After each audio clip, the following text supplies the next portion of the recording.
So guys, for the first step, you want to get into this screen. I'm going to show you two ways how you can get here. So for the first way, this is if you can sign into Windows. I'm in Windows right now, I can sign into it. If you can't sign into Windows, then you want to head over to search and type in reset this PC. Click on it. And then once you're on this, next to advanced startup, you want to click on restart now, and then click on restart now again. It will then take you into that screen. If you cannot sign into Windows, then for the second way, you want to turn off your computer from the power button and then turn it back on again. As it's turning on, you want to quickly turn it back off again and then turn it back on again. Repeat this 3 times, it will then take you into this screen.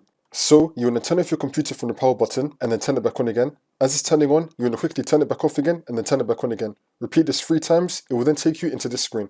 It's going to say that your PC did not start correctly, you want to click on advanced options. And then once you're on this, I want to be showing you 3 methods on how you can fix this problem. So for the first method, you want to click on troubleshoot, advanced options, and then system restore.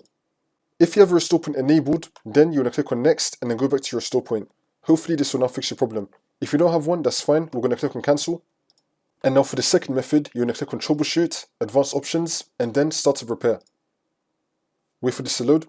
And now hopefully this will fix your problem. So you're going to click on advanced options, and then you just want to continue to Windows, and then now your problem should be fixed, hopefully.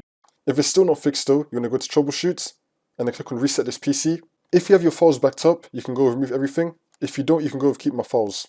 It's up to you what you want to go with, and then now hopefully this will fix your problem.